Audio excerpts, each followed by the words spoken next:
What's up, War Rapport? Just a sec. And Auburn Express family. It's your boy Ike Jones. We are back in the saddle talking a little SEC football, doing predictions for the coming 2024 season. Make sure that you're locking in with your favorite podcast out here. Today, we are going to be talking about the Florida Gators headed into 2024 and who else should we be talking to but my man, Kenny B. Toe to toe sports out here repping his Florida Gators. Kenny B, how you been, You man? know, I'm good, man. I'm good, man. Get my jersey right. You know what I'm saying? I hear For the you. people. I Yeah, hear man. I'm you. good, man. How you been? Man, you know what? I'm just taking it a day at a time, trying to make it happen the best way I know how, man. We're in here to talk about you guys at the Gators, man. Hey, This is the season that's make or break, I feel like, for your guy, man. I feel like it's make or break for Billy, and they put a mountain in front of him in terms of this schedule. yeah. Before we get into the particulars of what I feel is the most ridiculous schedule I have ever seen in my life, hmm how do you feel about where the Florida Gators are right now, coming out of the summer, fall camp starting? What do you feel about the team? All right. I'm gonna start this. I'm gonna take my Homer hat off Okay, for the I don't know that I've for ever the seen you take projection. that hat off. Okay, I'm gonna be real with the people. It's still gonna sound a little Homer-ish, okay, but I keep it real. Uh, I'm optimistic. I'm looking forward to this season. I'm going into it and I'm expecting good things. Um, there's a lot of big names in front of us, but mhm, I think I'm happy based on what we did in the spring, what okay. we've done over the summer. The changes in the weight room is huge. The depth is awesome. So yeah, I'm all smiles, man. Okay. All right. We're gonna get into the schedule here. Again, before we do that though, I'm gonna put you on the spot a little bit, man. Give me a name. You can name more than one if you want to, but like by the end of the season, people are going to be talking about this guy on offense, and then give me one or two on defense where you're like, that this is that they're being disrespected right now. They need to be getting more. Who are the guys that are going to help Florida get to their ultimate goal this season? Okay, so I'm going to stay away from Eugene Wilson because that's the obvious. Okay. Everybody in the world knows number three. I think Elijah Badger, man. I think the he's a transfer from Arizona State. Man, he Arizona is State transfers have done well for hey Florida man, over the last few years. yes sir, and I expect good things from him, barring any injuries or anything like that. I think he's probably one of the most complete wide receivers we have in the sense of change of direction, explosiveness, speed, route running.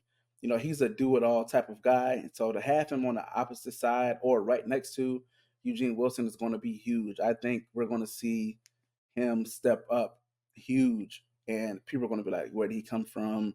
Was he worth the gamble? You're going to see it this year. Yeah, I mean, you had to have somebody to step in for Ricky Pearsall as he goes off to the league, headed to play with my San Francisco 49ers, but we won't stay on that for too long. But Right. definitely looking forward to seeing how things pan out at the wide receiver position. Got year number two of your guy Heismertz there on at Florida. Yeah. Is he gonna be the guy this year, or is it gonna be the year of Lagway? What are you feeling about the quarterback? Hey, man. He not on the Maxwell watch list for no reason. Okay. I think we're going to see big things from Mertz. Remember last year, I don't know the exact ranking, but I'm sure it was in the 120s, the 120s, 130s when it came to him getting QB pressure. Hmm. So I think this year you see a revamped O line, way more depth. I think you're going to see a lot cleaner pockets, Okay. and you'll see some explosive passes downfield. You'll see the accuracy. He was led the SEC for accuracy throughout the whole season. I think he finished like number two in Hmm. the ACC at the end of the year. But yeah, man, he was doing that while on the run, while getting hit, while throwing off his back foot. So imagine him with the clean pocket with some weapons. He's going to be electrifying. So I think we'll see Lagway. I think we'll see him, his packages. I think he'll get time. You have to play him. He just adds a wrinkle to your offense that's, unseen. So Right. I think he gives the option to run past you and throw it over your head. So there's no way. he's going to be on the sideline this year. All It'll right. be a dual 2006-ish. You know what I'm saying? I'm not going to put that on him, but the same that you get the same hope I feel in you. All right. Well, 2022. listen, I have to say, I was very tough on your guy, Money Graham. Um, and he came through last season for you all. I thought he played admirably last season as a starter, and year two, hopefully he will continue to do good things. But let's get into it and let's look at this schedule, man. Because as I said, this is a rough schedule for Florida this year. The Vegas odds makers have Florida sitting right now at 4.5 for the season, coming off of a 5-7 season last year. You opened up the year against Miami, in-state rival, right out the gate. Mm, mm, mm. One of the teams that I know the folks in Gainesville do not like. It's just this is a contentious rivalry. Week one. How you feeling about how you all match up with Miami? I love it. Week one in the swamp. You can't ask for anything better as far as situation. Uh, Man, our week one games usually are, nail biters, but great football. And Miami, they have a great run game. They have a pretty stout offensive line. They have Cam Ward. We Right. don't know what Cam Ward we're going to see.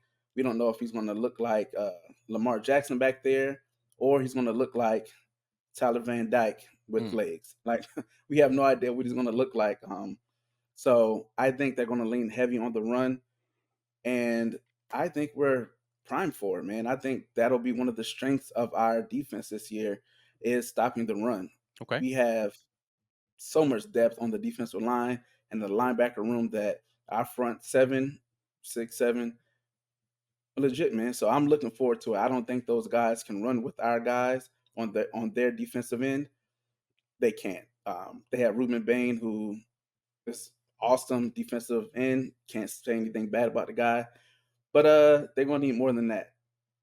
Okay. And I think we got it. All right. I mean, so listen, I'm not going to ask you to give me a predicted winner necessarily, but you feel okay about your chances versus Miami week one. Week two, you have the Samford Bulldogs coming to town. I mean, we can chalk that one up to a win. Sanford's going to spread it out. They're going to go out there and they're going to play a lot of that up tempo spread offense and try to run out of that. They're going to play the 3-3 defense probably again this year. But from an athleticism and talent standpoint, I don't think you all should have any issues with Sanford. We're not going to Yeah. belabor that point. Next up, you still at home. You have Texas A&M rolling into town in the swamp. Year one of Texas A&M's new coach Mike Elko, and whatever he's going to bring to that defense, new offensive coordinator there at Texas A&M. How you feeling about week three of what the Florida Gators have to present, bringing Texas A&M into town? Week 3, man, with Texas A&M coming into the swamp. Again, great environment. I'm glad they're coming in. Um, I think they'll be good at the end of the year. I think we'll see a different Texas A&M team at the end of the year versus in the beginning of the year. Mike Elko's going to have that defense rolling. Uh, they do have a few Gators over there. Their defensive line coach came from University of Florida. Uh, their DC Bateman came from Florida. They have a linebacker and cornerback also at Texas A&M. So luckily, we know who we're going against, and I'm happy that we're going against those guys if we had to pick any. So I'm still confident, but I'm glad we're playing them in the beginning of the year, not Right. towards the end, for Okay. sure. All right. So expecting a decent matchup, but still not feeling lacking any confidence in those first three games. Game four, No, sir. first road game of the season on the road at Mississippi State. Again, new head coach that you're going to be facing there, Jeff Lebby, there at Mississippi State. Um, they're going to have a new quarterback. Like it's just so much newness early in the season for Mississippi State. How are you feeling about that Mississippi State matchup? First road game, first road test for your Florida Gators. Man, if we had to pick anybody on our schedule to be the first away team, I'll take Mississippi State. Okay. I think again they're new, but they have a good logo. But I expect us to still be on that high coming through after that Texas A&M win. So I got it still winning. Okay. All right. So you got the bye week coming up, first 4 games of the season. You feel like Florida can get all four of these first four, I assume. Yeah. All right. So Kenny B has Florida 4-0 going into the bye week. Coming out of the bye week, UCF, you welcome them into the swamp. So you got Mm, another mm, in-state mm. rival, Gus Malzahn down there at UCF, bringing his Golden Knights into town. How you feeling about them after the bye week with UCF? After a bye week for to prepare for a Gus Malzahn offense, week 6, I like Yeah, it. week 6 of the season. Yeah. I like it. I think UCF is going to be a lot better than people expect them to be. They have a lot of names on their roster, a lot of transfers, a lot of guys who come out of high school, were highly touted, 5 stars, 4 stars, but they just haven't panned out at their initial university. So they have talent. I don't think they have enough talent to, you know, be a threat to us, but it'll be a good test. I think in state, the rivalry, it'll be a lot of hoopla on the socials, but I think we'll pull that one out. Okay. So still have your Gators undefeated through week 6, fifth game of the season, 5-0, as you go on the Mhm. road to face Tennessee. Mm. The Volunteers going into Neyland Stadium undefeated right now, Woo, according to Kenny B. Florida Gators woo. heading up to Neyland. How you feeling about Florida versus Tennessee on the road? Second road test of the season. Josh Heupel, high-powered offense, all of those things. They got Nico, the prodigy down there at quarterback. What's your feeling about week 7, sixth game of the season for Florida? Are they high powered or they just had a good year? They've It's had one a of them cool, things. they had a couple good years, a couple good Yeah, years. You okay. know, I'm not going to take anything from them. I think that may be one of our shootout games. I think whoever steps up on defense will win that game. Um, I think our defensive backs uh, will be able to keep up with them. Now, the run game, their motions, the speed, I think that'll throw us for a loop a little bit. But I think we'll be able to make the stops when necessary. Like I said, our defensive backs, we're older, mature. We got Asa Turner, who I know we talked about our offensive guy, Elijah Badger defense. Asa Turner, the transfer from Washington, gives us that experience on the back end that can really communicate to everybody on the field. Um, I think he'll be priceless this year, and he'll be the guy at the end. He can lay the wood, he can ball hawk, he can do it all. So I think we'll be able to shut them down when it matters.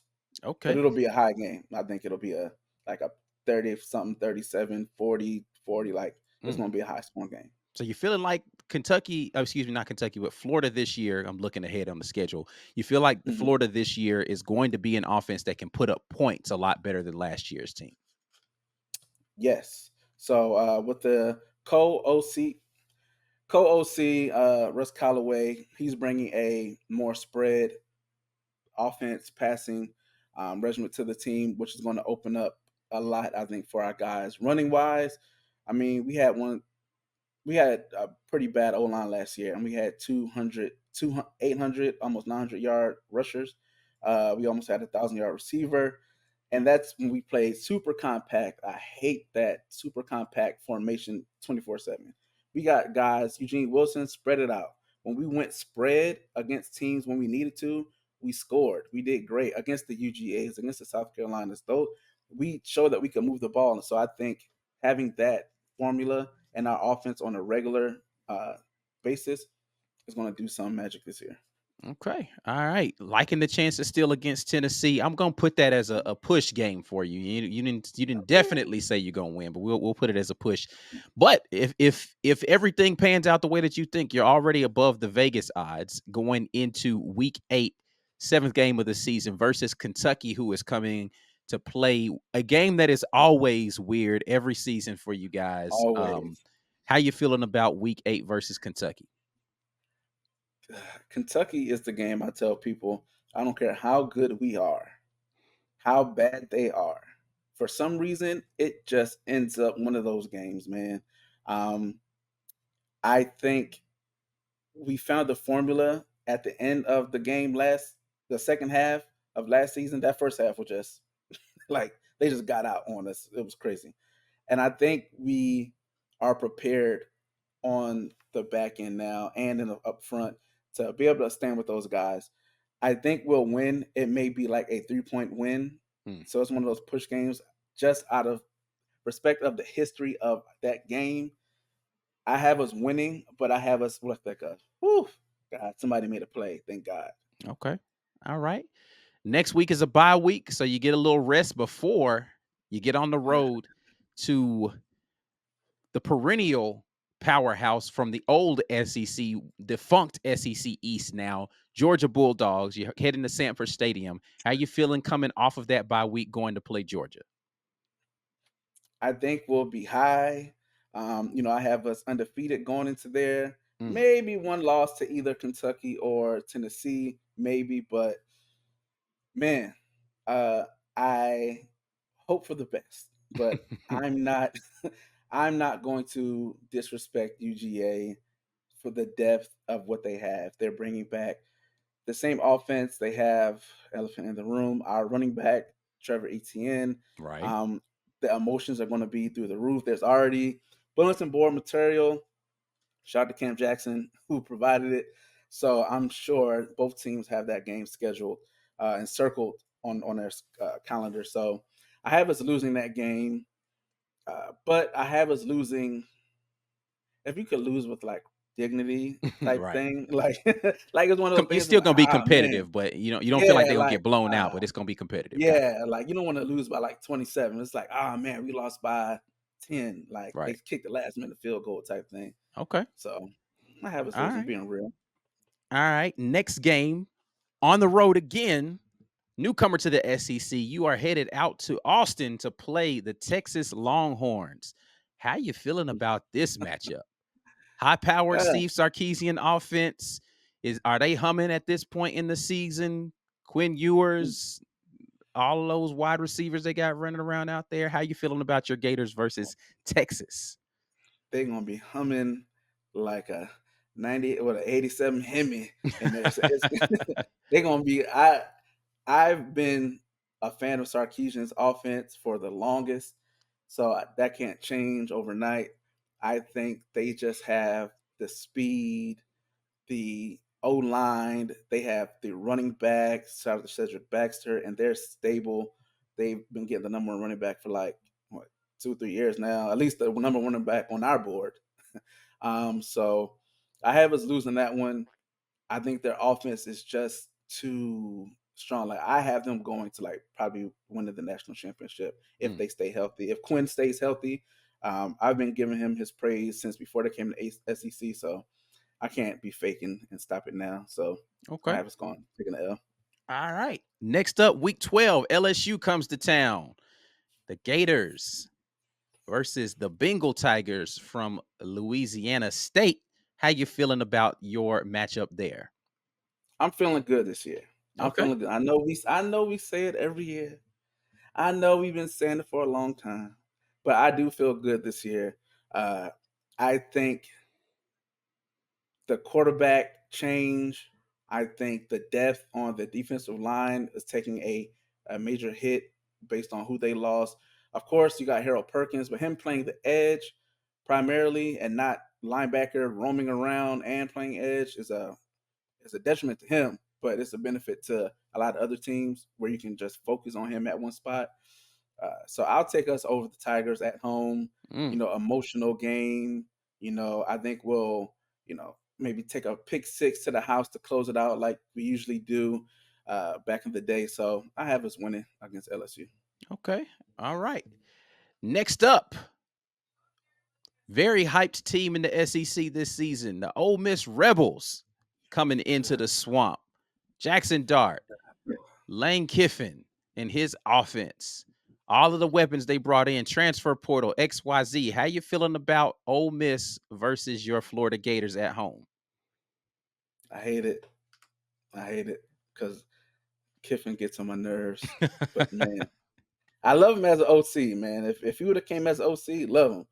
But God, man, his offense is just too good, man. Like their issue has always been defense, and now they have the names. Of course, they have another Gator, Princely. Yeah. He's over there. They got Walter Nolan. They Yeah. have literally every top portal guy you could think of over there on the defense. Uh, I think talent wise, will it'll be able to keep them, in a lot of games. So it's a toss up, man. It's one of those games to where if we win, I'll be like, whew. But if we lose, it'll be like, all right. You know, I'll say I'll take a L. I'll take a L against Ole Miss. Okay. Just offense is just different. It is. I mean, that Ole Miss offense has been on a heater the last few years. Lane Kiffin knows what he's doing when he's talking about calling plays over there. Yeah. All right, last game of the season, Florida State. You're on the road to Tallahassee, the Mm. third of the major games against in-state rivals here against Florida State. You've already, according to you, got the dub against Miami, the dub against UCF. Can you guys make the sweep of the state of Florida on the road in Doak against Florida State?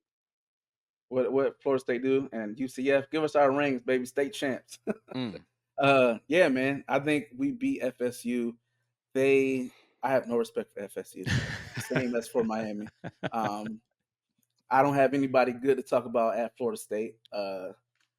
They have a new quarterback. I think Travis kept them in a lot of games the last 2 years, and then even playing against us the last 2 years. I mean, you can literally point to plays to say this is why they won. Like we threw him into the touchdown. We like a fumble strip, catching picks off helmets deflected. Like it's been the craziest things that have kept them in games to win. So even last year, like Graham Mertz going down, we shut them out first half, and then we go crazy, spit on player, and get on. Like it's the craziest stuff that happens when you play against Florida State that gets them these last W's the last 2 years, but not this year. We have culture, we have poise, we have guys who have been there, uh, and I think we go and we embarrass Florida State. Embarrass. I Kenny think we're B gonna says they embarrass Florida State this embarrass year. them. We gonna step over that logo. We gonna, do the whole logo. I want them to get disrespectful. I want them to get the tear chunks out their field too. I want to go ahead and throw throw stuff from the stands out. Come on, we want all the disrespect. I want all of it after Okay. we get that W. All Yeah, right. So at worst, you're saying three, maybe four L's on this schedule. This schedule from hell that you guys have been put in front I of even you. give you five. I even give you five. Say we lose to LSU, I mean Kentucky and Tennessee. Kentucky, So Tennessee, Georgia, Texas, Ole Miss. Those will be the five L's on the schedule, according to Kenny B. But that's your worst case scenario. worst You case feel scenario. like Yeah. if the wheels fall off, maybe something different. But like if y'all are the team that you're supposed to be, at worst, you've got five losses on this schedule. That's Hmm. respectable. That listen, if you all get through this gauntlet and only lose five games, Billy Napier deserves to keep his job. Hey man, give him that extra 2 or 3 years on the contract. You know what I'm saying? He he Get him he in he there. deserves to keep his job. Um, but yeah. Listen, it's gonna be rough. It's gonna be rough. So here's what we want to do. We're in here, Just a Sec podcast, talking to my man Kenny B, talking about the upcoming Florida games, Florida Gators season. And here's what I want to do. And Vegas odds again have you guys at 4.5. And what's the nightmare scenario though here? Like, let's not talk about injuries, anything like that. But is there a oh crap, it's gone bad scenario that you've still seen? Is it feasible that it goes this direction for your Gators? Right? You've given me the median. All right, I'm being reasonable about da da da. Even though there are some teams on here that are good, that listen, it's any given Saturday in the SEC. You could pull off an upset against some of the five teams that you said you could lose to. I can see that happening. But tell me the point where Florida fans are pushing the panic button and they're really starting to the noise is getting loud in the ear of the head coach about whether or not he's going to keep his job. If we lose to Miami, So game one, if it's they lose out the game gate, one. it's going to get It's it's gonna going to get be crazy. it's gonna be crazy. Uh, if if Sanford gives us a game, Mm. even if they give us a game, it's like we played Sanford a few years ago, and it was like 52 to like 47, like something like that. That's gonna look bad. And then if you go and then you lose to who's next? A and Texas M. A&M, yeah. You lose, or say you win, you beat A&M, but then you lose to Tennessee. Then you lose to Kentucky. Now you going into week 6, weeks like with 3 losses on Yeah, so top of the. if you're in this scenario that you're saying, you beat Miami, tough game against Sanford, lose to Texas A&M, beat Mississippi State, beat UCF, but you lose to Tennessee and Kentucky going into that bye week, and you got And lose Georgia. to Miami. Right. So you Lose go to into Miami that again. bye week with 1, 2, 3, 4 losses. Yeah, it's gonna get rough. That means you coming out of that, and your next games are Georgia, Texas, LSU, Ole Miss. Yeah. It's it's crazy. So if we walk out of Ben Hill Griffin with a loss, and then we come and we play Sanford and they challenge us, and then we beat A&M, cool. But then we lose to Kentucky and Tennessee. Oh, I mean, and we beat Mississippi State. We're 3-3. That ain't that ain't it. Yeah, I Does mean, that mean listen, because that's the it? back half of that schedule is brutal, man. When if you can't, I mean, if you're 3-3 going into your second bye week, and you come out of that on the road to Georgia, then on the road to Texas, that you could be staring 3-5 in the face right there. And in order to make a 500 season, you have to go undefeated against LSU, Ole Miss, and Florida State to close the season out. Yeah, And I that'd be still have rough. us beating. Worst case scenario, I still have us beating Florida State. I just don't. I'm I just don't saying, believe just in to get to anything. 6 wins, though. If Yeah. you if you come out of the bye week and you play Georgia, lose to them, play Texas, lose to them, you gotta win the last 3 games of the season just to get If 6. if we get 6, I still think that if we can get to a bowl with 6 wins, I think they'll look at it and be like, against this schedule, that'll always be the caveat. But like, against the schedule, they won Right, 6. That ain't what we want. right. That ain't the measuring stick. I know if Gator fans say I'm like, we want excellence. I get it. This is There's a a rough schedule, though, conversation. man. I think you got If to we give win Billy a 6, little grace, man. Like, yeah, if he can get bowl eligible in this schedule, I'm with you. I don't know that he deserves the hatchet job. Whether or not he gets it is gonna be is I don't know. I'm not I familiar with how the powers that be work around that area. now I'll say this: if Billy has a 7-win season, like say Florida has 7-5, Hmm. right? There's a depending on how everybody else finishes and who we beat in that 7, there's a chance to argue about the 12 spot, possibly, or 8 wins.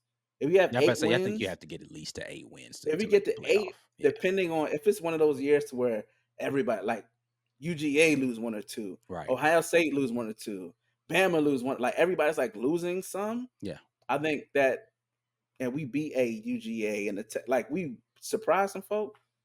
Yeah, 8 wins gets us I 12. think you have to at least get to 8 wins to even start talking about a playoff spot. And no matter what the SEC is looking like, I think the top 2 teams in the league are going to go, and those teams will likely not have more than 2 losses on their schedule.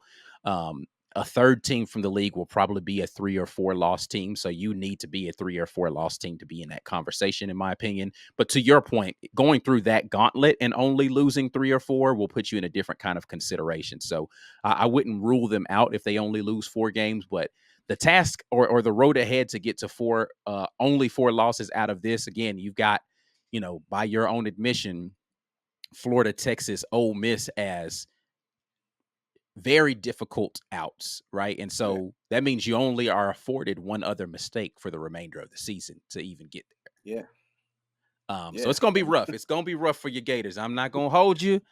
oh, I haven't done my season predictions yet, but I don't know, Kenny. I don't know. I don't know. It's look, for me, it's really gonna depend. For me with Florida, it's really going to depend on how much better they've got at being able to stop the run. If they're better at stopping the run, because the athletes are going to be there. Florida's always going to have athletes. They're going to be able to go out there and compete against teams that can throw because they'll have speed, right? And so scheme wise, I don't really work. Can they stop the run this year? Because the teams that punished Florida last year were teams that were able to run the ball well and keep that offense off of the field. Because again, Graham Mertz played well last year. You keep giving him opportunities, he's going to find ways to go out there and beat you. Can you stop the run? And the question that you have to ask yourself is that UCF team going to be able to run the ball with the way that Gus Malzahn wants to? Is that Kentucky team going to be able to run the ball like they want to? Is Ole Miss is going to run the Absolutely. ball? Georgia's going to run the ball. Is that Texas team going to be balanced and be able to run the ball, right? There's where your dangers are. I don't know what Miami is offensively right now. I don't think Sanford can stand up to you guys athletically. Nobody knows what Texas A&M. Jeff Lebby doesn't really believe in running the ball. He's going to try to throw the ball all over the place. I think that that's kind of a death match for them against you all. Tennessee, they're going to try to throw it all over the yard. I think you all match up fairly well. It is the unknown of Miami, the unknown of Texas A&M. Can Kentucky be the smash mouth team that they want to be? And Florida State, I haven't looked at their roster. I feel like they've kind of depleted over this last year.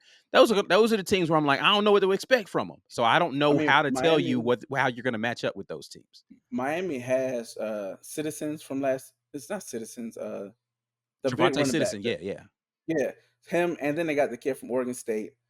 So they have a nice running back group. yeah. So But I do they think do they they'll but do they run. have the O line? That's really the bigger thing. Like, yeah, you can have really talented running backs. Do they Yeah, have the offensive line to be able to take advantage of it? I think they do. They have Pancake. I don't know if he'll be starting now at tackle. I think they have some older guys that they'll be solid. They were solid last year with the run. They weren't like dynamic, but they were able to run. Their running back is a big boy. He's huge. He's like what, like 6'2", 220 something. Like he a big boy. So it's one of those things to wear you down. But I'll tell you this: last year, our defensive line depth and even linebacker depth was terrible, especially in the middle. Hmm. Like we had Watson, Lyons, Caleb Jackson, and it was just and I'm sorry, Caleb Banks and Cam Jackson. It was like literally four defensive tackles for the entire season. So you could just imagine the the fatigue and everything that they had. And I reached this thing. Last year we had 15 guys that were power cleaning 300 pounds or more. Hmm. Just 15. This year, so far, we have over 45 guys. Okay, strength and So the conditioning at a strength and different level. conditioning, totally different. We have guys who are just put on a lot of muscle. We, like I said, we added a lot of depth, a lot of meat in the middle of that defense. I think you'll see this. We'll look like a SEC D line in the trenches, and we haven't looked that way in a long time. The year before, we had Javon Dexter playing. I think he like doubled the snap count of the next nearest defensive tackle, which was crazy. Hmm. So this year, I think we have about 5, 6 D tackles, and we have the edge guys. So this year, and we have the defensive coordinator, Austin Armstrong, and we got the guy from was it from Auburn? Yeah. Was it Auburn? Talking Yeah, about the yeah, yeah, linebacker coach, yeah. Christian, can't Uh, Christian Robinson. yeah, Christian Robinson. So yeah, man, I think we have And the you guys signed our D coordinator from last year over there with yeah Ron Roberts. Ron Roberts. Yeah. /Ron Roberts. He's the Yeah, Christian Robinson went to DC. Bama. Ron Yeah, Roberts is who went to Florida. That's right. yeah. Ron Roberts. He's like the defensive coordinator. Slash linebacker coach type of thing. Co. Yeah, yeah, yeah. Yeah. So he's the guy that's really in there with his whole presence in And that listen, defense. I thought Ron Roberts did a good job as a defensive coordinator last year for Auburn. So that is a good guy to have on the staff there. So I'm not mad at that, at the expectations of that defense being a lot different in the way that they're going to deploy things. So, Yeah. all right. Well, so Kenny B says 6-6 at worst, could potentially get up to 9-3 for his Florida Gators if things look up the way that he wants Ooh, to. All right. I'm, I'm telling you, get the 8 wins. Hide your wives. It's gonna get real disrespectful If Billy get to 7, 8 wins, we getting real disrespectful. I'm just letting everybody know. All right, You better listen. filter I, Florida Gators so it don't pop up listen. for you. You guys deserve to talk a little. If you run through this gauntlet and you get to 8 wins, you definitely deserve all the props. And I think again, Billy should stop all the talk about him getting up out of here if that happens. All Yeah. right, man, Kenny B, we're going to get out of here. I appreciate you giving us a little update on your Florida Gators. In case people want to know how to check out what you got going on over there at Toe to Toe Sports, how can they keep up with you? Hey man, T2T underscore KB2, man. It's where you can find me. Total Sports. We're live every Sunday at 11:30 Eastern Standard Time. You know, rain, sleet, snow, all that good jazz. We're live. But I'm also doing something else with just Gator news. Kind Okay. of what y'all do with the War Report. We're going to be doing that with the Gators. It's called Gator Nation Network. We Okay. just started. So find us on X or Twitter, whatever you want to call it. Gator Nation Network. It's a group of us, man, and we are taking uh, Florida Gator sports by the tail, by the horns, however you want to say it. And we're giving you all the content, man. We got some good content cooking up on the back end that we're excited to, show the world. So yeah, man. Toe to toe sports, Gator Nation Network. We here. That's what's up. All right. Well, appreciate you very much. My guy Kenny B checking in for the folks down in Gainesville with the Gator Nation Network getting launched. I'm happy to hear Yeah, about man. that. We'll definitely be checking you out. Y'all know where y'all can find us. We're the War Report on all of our social media. This is the Just a Sec podcast with our Florida prediction. We'll holler at you guys the next time. I am your guy, Ike Jones. Until then, as always, peace.